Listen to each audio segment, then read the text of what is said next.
Well, the Green and White are in Hamilton to play the Tiger Cats tomorrow. Can the Riders make it a perfect 2 for 2? Here to look at that matchup is Joel Gasson. He's a writer and podcaster at 3 Down Nation, and Joel joins me now in studio. Good morning, Joel. Good morning, Adam. So, Joel, before we get into this week's game, let's look back. What did you like from week one and that win in Regina? I mean, I think it looks like the team we expected them to be, at least for about 3 quarters. It was a team that was very solid on offense, very efficient, made some big plays when they needed to, and sprinkled in the running game a little bit when they needed to as well. The defense looks a lot like they did last year, but I think not unexpectedly there was a little bit maybe of a regression to the mean when it came to the interceptions, as they dropped a handful of them in that game that they easily could have had. So, those sort of bounces are probably going to even out a little bit throughout the course of the year, maybe more so than they did last year, one would think. But, pretty much looked like, I think, the team we thought they would. And any areas of concern? Yet again, it's just that killer instinct, right? Like there was 31-14 heading into the fourth quarter, and if you felt, okay, if the Riders can get one more score here, this should probably end this game and they can coast to the finish. And after scoring on their first 5 of their first 8 drives, they went silent after that on offense and kind of let the Red Blacks hang around. And then before you know it was a 1-score game again. And had Bob Dice not made a puzzling decision to punt with 2 minutes left, I thought Ottawa was rolling that. If they convert that, they could have won that game. You could even sense it, I think, in the crowd a little bit, that people were getting anxious and antsy. Now, this week, the Riders brought in Grey Cup champion, running back Kadeem Carey. What are your expectations for him? Do you expect to see him sooner rather than later?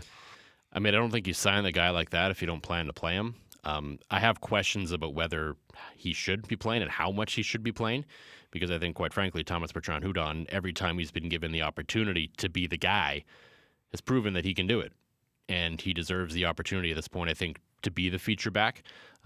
I think especially early in the season, it is important to rotate your running backs throughout the course of a game. You don't want to put too much of a load on one guy because it is a long season, and you need them to have as fresh of legs as you can find come November. So bringing in a guy like Carey will hopefully take some of that off his load. And the good thing with the Riders, if they do decide to start Thomas Bertrand-Hudon at running back, he's not one of the 7 Canadians they need on the field because they already have 7 to 8 of them. So he could just, in theory, be the 9th. So you can easily run a backup American running back behind him. And you have some injury concerns with the team already early on in the season. People are kind of shaking their heads, I know, looking into where's Keane Schiffer-Baker, where's Roland Milligan, where's A.J. Ouellette. Those guys are all going to be question marks a little bit for a few weeks probably, see if they're in or out. Now on to the Ticats. We're going to hear a little bit here now from Coach Cory Mace. Here's what he had to say this week. I can't speak highly enough of the guy. He's a walking Hall of Famer. Not a lot of stuff that, he hasn't seen, kind of deal similar to Trevor. You got to be on it, not only as a play caller, but the players defensively. You got to be on it or he's going to expose you. I've seen it with my own too, on the good side and on the bad side. So that's Cory Mace, of course, referencing Bo Levi Mitchell. He says he's a Hall of Famer. He's the Ticats quarterback. Disappointing opener, I think, from Hamilton's perspective. A lot of ugly plays in that game against Calgary.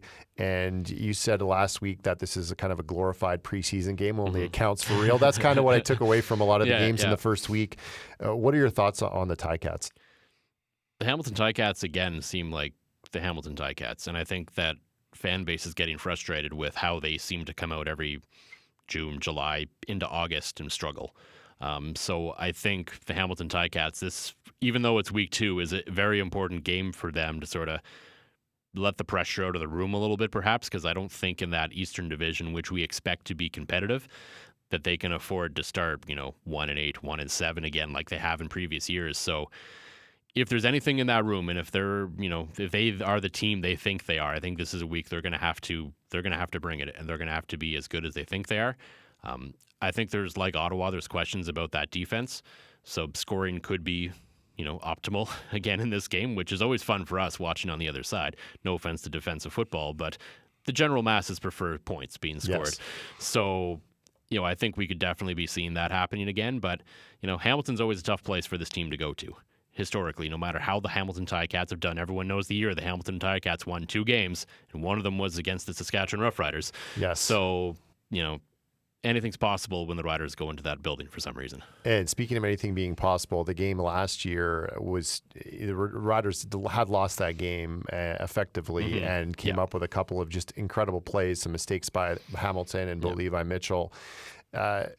It's hard for this team sometimes to go east. We saw, for years they struggled getting outside. There's always a stat they couldn't win outside of Elphinstone, east of Elphinstone. Yeah. Is that something that you'll be watching for to see if this team has kind of turned a corner? I know it's early in the season, but there is that. If you want to be at that level of a first or second place team, you have to win those games on the road. Yeah, absolutely. And I think, even though there's, sort of an old saying that a lot of people roll their eyes about that, the season doesn't start till Labor Day. And there's maybe some truth to that. Like, you're not going to win a Grey Cup in June, but you certainly can lose it if you don't get off to a good enough start and start piling up as many wins as you can early on, because at the end of the day, they all count. And if you don't pick up the wins now, you need even more of them later. Just ask the Hamilton Ticats. So yeah, I think this is an environment that this is a good proven environment in terms of, Eastern environments. This is a good one to go to kind of get your road bearings, because, the crowd's going to be into it. It's going to be a good crowd. It's going to be a fun game. And yeah, I think we'll learn a lot about this team this week. I'm going to put you on the spot here. Do you have a prediction, or maybe, if you're not going to pick a winner, do you think it's going to be a close one, or is it going to be a, 2-score game? I think it's going to be fairly close. Relatively speaking, I don't think either team has the ability necessarily to pull away in this one. I think both teams can kind of hang around and go shot for shot, so to say. All my picks are up on 3downnation.com, so there's no point in me saying otherwise. I shouldn't be cagey about it, because you can go find it if you really want to. I did pick the Hamilton Ticats just because I think Bo Levi Mitchell is going to bounce back. Not that he played that poorly last week. I think, that trip into Hamilton's going to be tough, but I don't think it's going to be a game where if the Riders lose, depending on how they lose, people should be that worried about it. Joel, thanks for this. Yeah, no problem. Thanks.